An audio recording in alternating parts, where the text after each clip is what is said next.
And here he is out of the fourth turn. He waves at the sun-scorched crowd and sails under the checkered flag. Donnie Allison in that Ford. He has that Ford handling beautifully. Ford had got in a dispute with NASCAR over the 427, the camera they call it now. So Ford wasn't racing from sometime in mid-spring until, say, Labor Day.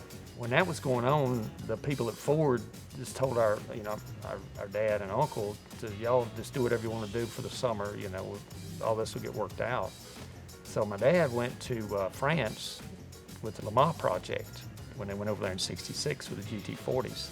And Leonard stayed home and built this modified. We took a 66 Ford Galaxy frame, narrowed it up, shortened it to where it would fit under this car with a 289 engine in it. We designed the engine to run a 20% nitro, but the first time we just had regular alcohol in it. Then after that, we took that engine out and put a 427 engine in it with Weber carburetors and all of that.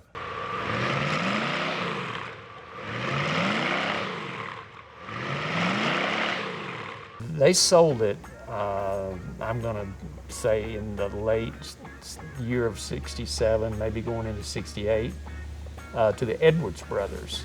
But it got torn up at Martinsville in one of their big races. Well, it sat in a junkyard for years. Somebody brought it to our shop, our old shop over on the river, and it was on the back of a flatbed. And it was rusty, this junk, still torn up. I don't know if we wanted it.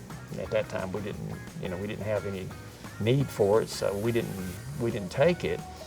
And then they restored it up there somewhere, and it's set in a museum. Ray Evernham had bought it in 2010 from a museum in Richmond. And he offered, I found the car, if you want it, go get it. And we weren't really into our history change yet. The next year, Daddy got in the Hall of Fame. We wished we'd have done it. We bought it back in 2021. It was like a part of our history coming back home. Please join me in welcoming Donnie Allison to the NASCAR Hall of Fame. Have you thought about what's going to go in your display in the Great Hall? I know that the Woods brothers, Eddie and Glenn, both have a lot of stuff that they said that they could put in there. Glenn and I was talking, just riding down the road one day, once Donnie got in the hall, well, that'd be pretty cool if he drove it around Martinsville, during the modified race over there. So we thought we could just, go fire it off and check it over and it'd be good to go, but it wasn't. There was a lot of work to be done. Leonard wanted to put stuff back like he had it, and there was no way the guy that restored it would have known how Leonard did things. Leonard and Beanie, our machinist, they worked on it for about 30 days, but the primary thing they did was, I'll call it, tune up the engine. When we got it back, it had a 4-barrel carburetor on it, and it never raced with that. It always had fuel injection or Weber carburetors. So we found Weber carburetors and an old Whelen Moody manifold, found those in Maine. I was just talking to Mike Bean, old friend of mine for years, asking did he know where anybody had any old modified tires, like M&H Race Masters. He said, yeah, there's a guy over in Asheville's got a set of stickers. I got his number. And I called him, he said, yeah, I've had them here, I got 4 of them. I said, well, you want to sell them? He said, yes, sir. I said, well, I'll have somebody over there. As soon as we hang up, there's somebody on your way.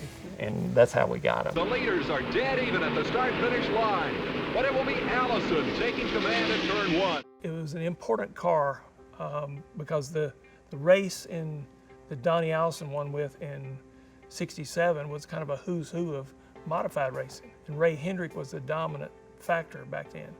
And that to go out and beat him, that was a huge accomplishment. Well, it's just like, you getting into the Hall of Fame. It brings back all the memories, of what you've done in the past and all that. And so this does the same thing. We talked about, NASCAR's 75th anniversary. It includes all forms of, all classes of cars, but also add in the factor of Donnie Allison, a brand new Hall of Famer.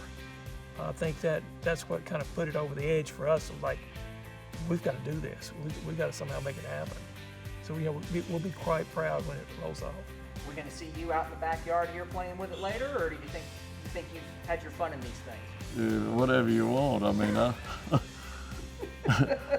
I definitely can get it around the parking lot.